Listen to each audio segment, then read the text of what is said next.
I'm asking the bigger question of who am I?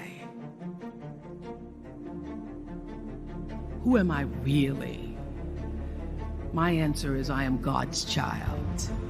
I am that which is born of all that is.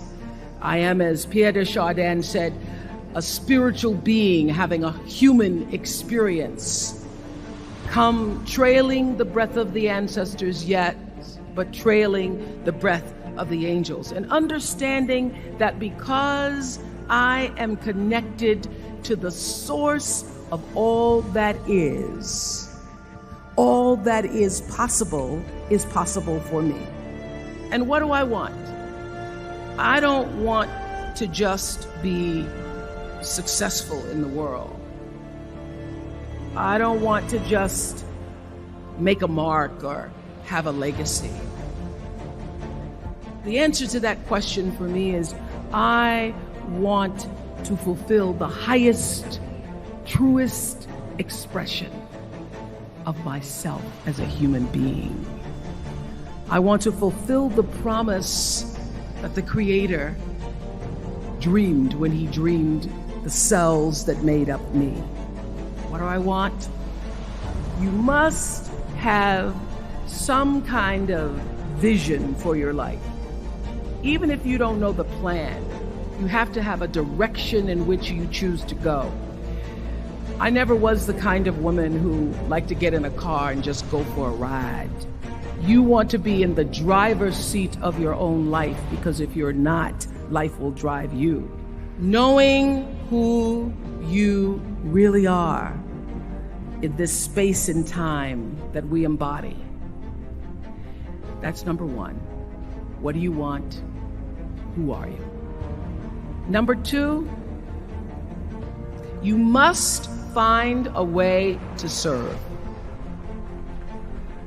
Martin Luther King said that not everybody can be famous, but everybody can be great, because greatness is determined by service. Now, we live in a world where everybody wants to be famous and where we admire people for just being famous. We think being known brings us value. The truth is, all of that will fade in time. Service and the significance that you bring to your service is that which is lasting. So to be able to, whatever your occupation or job or talent or gift is, our honorees today getting doctorate degrees, to apparently opposite fields, HIV and AIDS and the spoken word.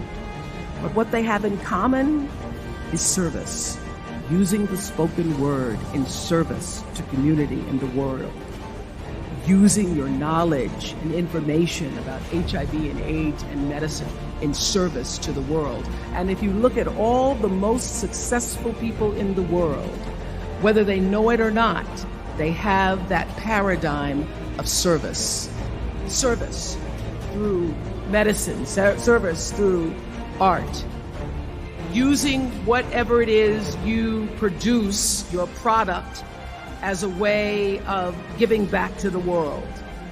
When you shift the paradigm of whatever it is you choose to do to service, and you bring significance to that, success will, I promise you, follow you. Be excellent.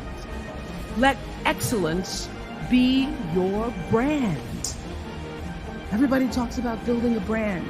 I never even knew what that was. When people say, you're a brand, I would say, no, I'm just Oprah.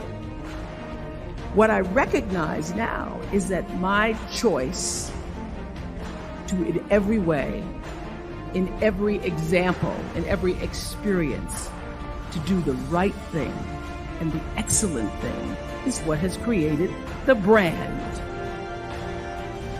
Years ago, I did an ad for Revlon for an ad they were doing called Unforgettable Women. And what I know is that when you are excellent, you become unforgettable.